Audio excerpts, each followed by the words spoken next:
Well, welcome to the Alan Osborne Show. We're trying a new format tonight. We'll see how it works. I look a little sunburned tonight from the red and the conservative red from the background, because we know Florida's going red and we hope the rest of the country is. That's right. So we're back in black tonight on the Alan Osborne Show.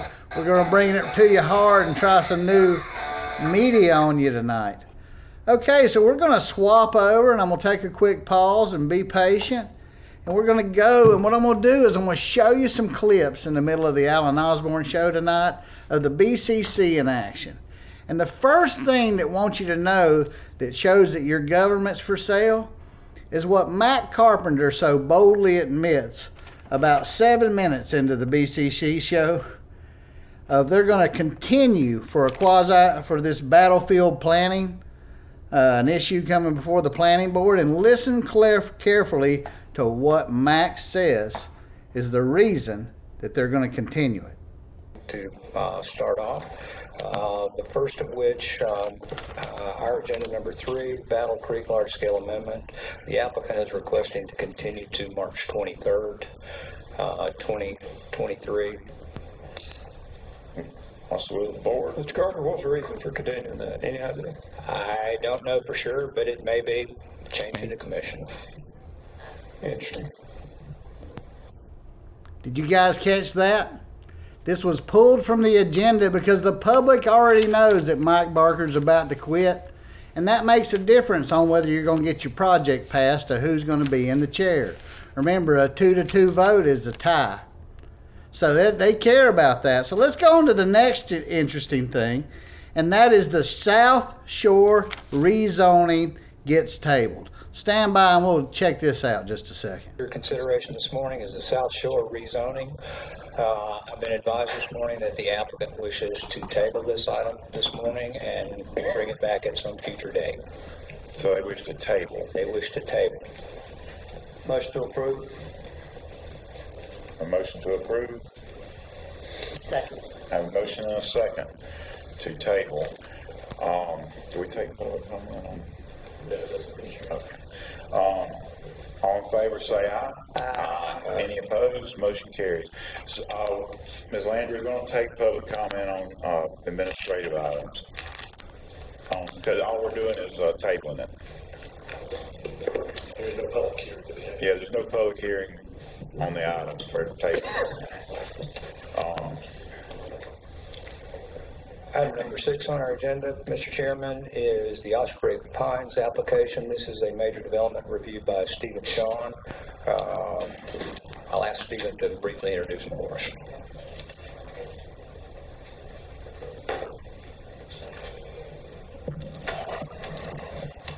Good morning, Stephen Schoen, SCHOEM, with the Planning Department. Could you hold till? Yes.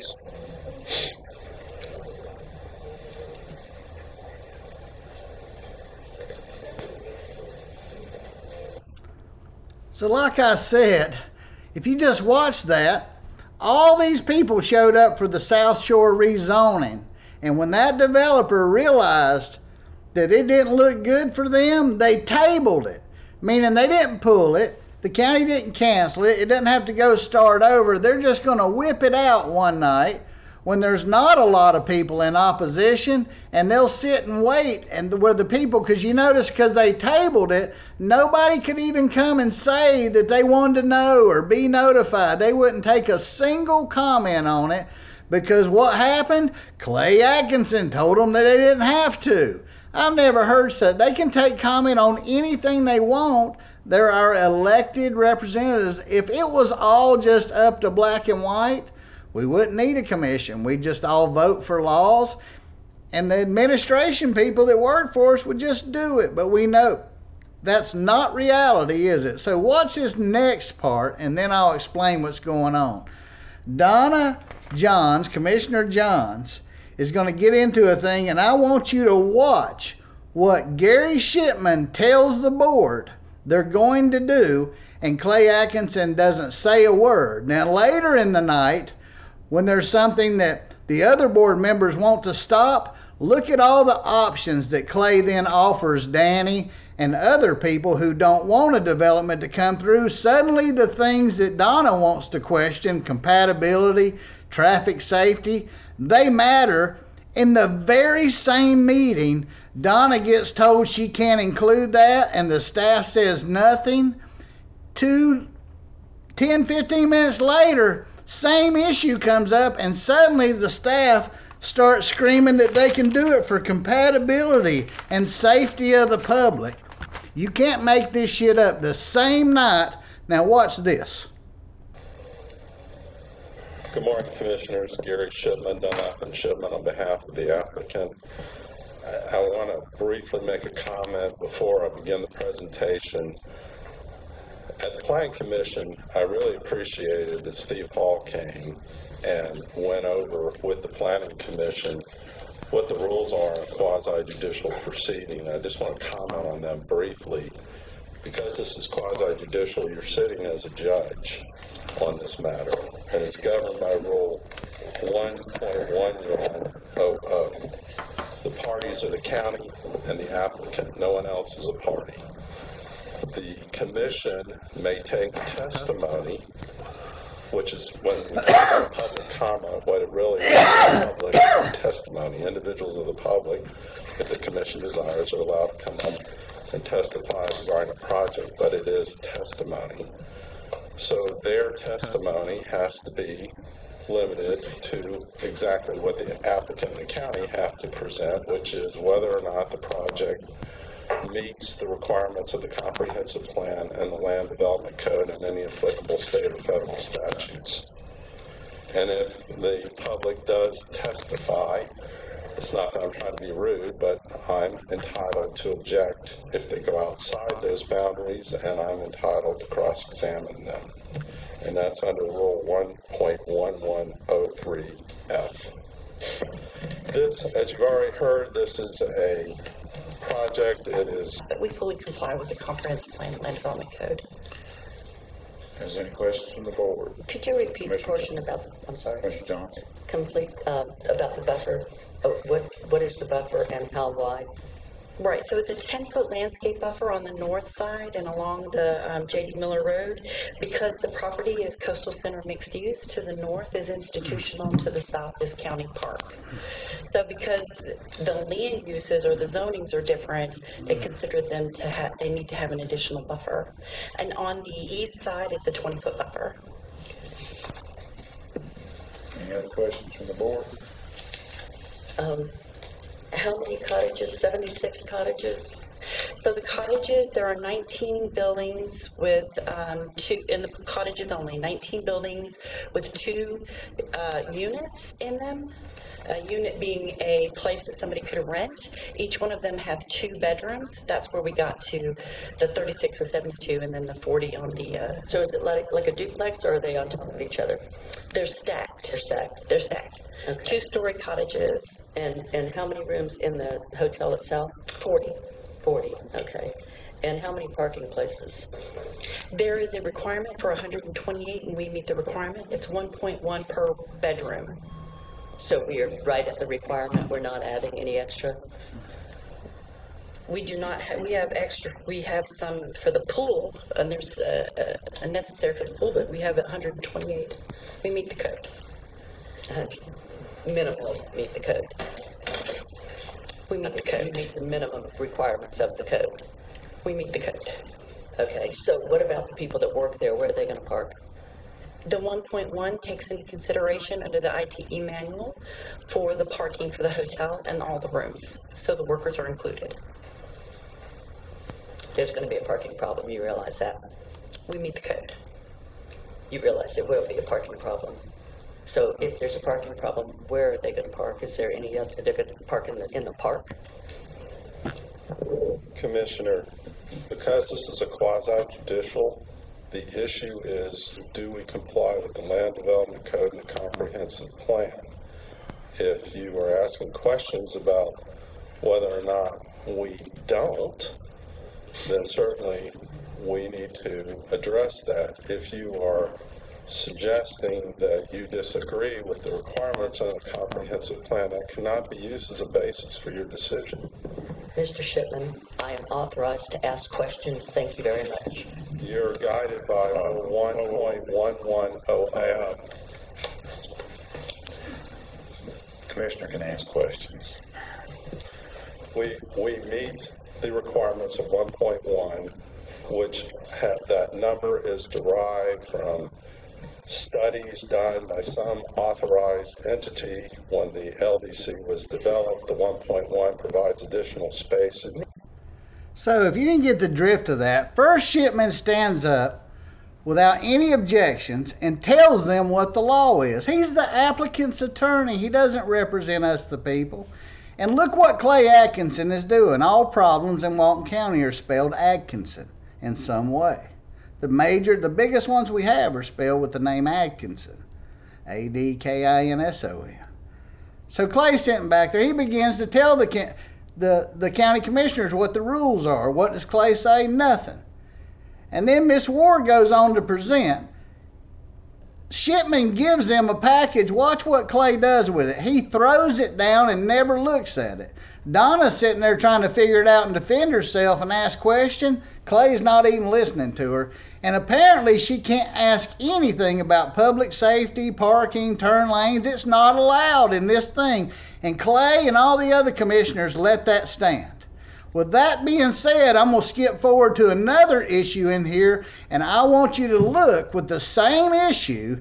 Now, the sewer may be just a hair different, but the public safety issues, they've met all the code, but look when the board or certain people don't want it, look what the options are available that Miss Johns didn't get when she wanted to ask questions. The people were just indignant about it, that she had no right to ask any questions, even though she's our representative.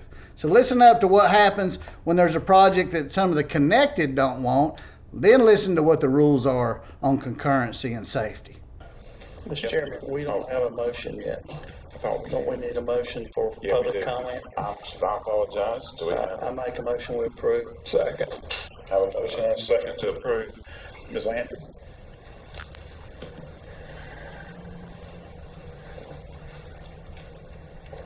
Good morning. My name is Margaret Landry, Landry. When this property was rezoned, a residential community was proposed. I know the engineer mentioned the rezoning. I don't mean to be rude, but we started this in the beginning. You know, all this public comment, that whether or not, as currently zoned, we meet the LDC or comprehensive plan or the statutes. So any testimony regarding what it used to be is not relevant, and I would object to any such testimony. This occurred at the planning commission as well. Actually, you all brought it up at the planning commission. First. Commissioners, in terms of relevancy, That you need the advanced septic system, and I also think you need a turn lane. And without either of those, I'm not in agreement with this. Again, we've met all the technical requirements that's required by your current code. I understand that you've met technical requirements, but again, we have to set reality in. And reality is that that's a 2-lane road. And have you been behind an RV trying to turn in? It's just dangerous. And as Commissioner Glidewell pointed out, people are going to die because it's a difficult situation. It's in a bad location. I mean, we're playing all what ifs here, you know, just what if this happens, but we meet all the technical requirements of this project. Well, I think in this case, the sewer question could be left to interpretation Can I about answer whether you meet the. Danny, can I answer that question about the sewer? Florida Statute 5. I'm Patrick O'Deal. This is my project. Florida Statute 513 states that it is the sole jurisdiction for sewer requirements. With no disrespect, but you have no say-so what the requirements are for sewer on this project. Okay, and I don't have Gary Shipman here with me. He does owe me a favor, so may I borrow some from some of his words. This project meets all the requirements necessary. Sewer, traffic, everything else. We could put 625 units on the dry part of this land in RV sites. 625, according to statute 513. We're asking for 85. 85. 85 happens to be what is also at Twin Lakes, and Twin Lakes is on 331. It does not have a turn lane in either direction, and there have been no accidents there, and it's been there for 50 years. And I can't go back 50 years for the accidents, but I know for the last 10 years there have not been any involving an RV. And it is at the peak of a hill. It should be built without a turn lane, or you think it should have a different septic. That has no relevance. It meets the requirements. It's our job. What about your stormwater? What about it? It meets the requirements as well. What is your stormwater plan? It's dry retention pond that wraps around the lake. I'm sorry, it's the what? Dry retention pond That wraps around the lake. for, what is it, a 25-year? That meets the county's requirements. 25-year? 25-year, yes ma'am. 100 years for closed basin, which we're not in. Mr. Carpenter. What are some of the concurrency methods that the county could approve or could apply to this project? Some of the concurrency management or other conditional approvals the county may be able to apply is what I think he's asking There about. you go. Are there any conditions that could be put on them to address these under our current codes? I think the board under the code has the authority to apply additional compatibility measures beyond those that are required in the code, if the board feels like in this circumstance they're warranted. And Mr. Carpenter, I asked a moment ago, just confirming this where it is located, while it is within the Paxton water and wastewater franchise area, that is specifically within the county-granted franchise area, as Paxton's area does not extend beyond the city limits. In the belief of not making this show longer than the Alan Osborne show, the bottom line is you can go watch some more of that meeting. Look what a turn of events. Suddenly, Matt Carpenter stands up and tells the board that they have the approval authority to disapprove stuff if they think it's in the best interest of public safety or put conditions of approval for the interest of public safety. How come that hadn't mattered to all those other people? Didn't they just let him stand up and say that it doesn't matter what the code did? And then when these people said we meet code too, they came up with all these reasons. Folks, we need this stuff written down because they just shoot from the hip. You can't make this shit up on the Alan Osborne show. Go watch those two planning events of the same type of issue. One only Commissioner Johns wants questions on, and the other one they all do. But when they all do, watch what Matt Carpenter has a new set of rules. Maybe we need a book that really tells us all what are the rules and what authority and who has what. Because it looked like that lawyers run the county. And that needs to stop, because that's our biggest problem. Look at Shipman. He's on a runaway train telling our elected officials what they will and they won't do, with a woman who, go look up Melissa Ward in the decimal point. She got fired because of bad math, and Shipman's up there horking her around like she's the best thing since sliced bread and an authority on it. We followed the code. We followed the code. They're indignant that they don't want to answer our elected officials' questions. And speaking of questions, the Women's Federated Luncheon coming up on March 1st, Rhonda Skipper will be the speaker. Go ask her if those people were paid to prophesize to her employees. Go ask her what she's doing at lunch, prophesizing tarot card readers and other crap like that in the tax collector's office. Rhonda, you ought to be ashamed. I heard Suzanne Harris is coming to that meeting to ask you all about it. Should be a whiz banger at the Women's Federated. You can't make that shit up on the Alan Osborne show. Tune in next time where we'll all wonder, what the hell will they try next? Get rid of the Atkinsons. Get rid of Clay.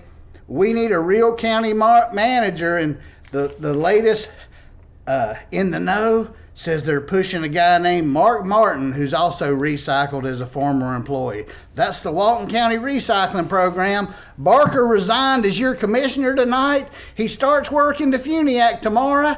And Martin, you're on the batter up. You're on deck. only on the Alan Osborne Show. Until next time, keep them straight. They can't keep themselves straight. And you can't make this shit up. See you next time. More people watching the Walton County News on the Alan Osborne Show than the county site. And you can't make that stuff up. See you next time.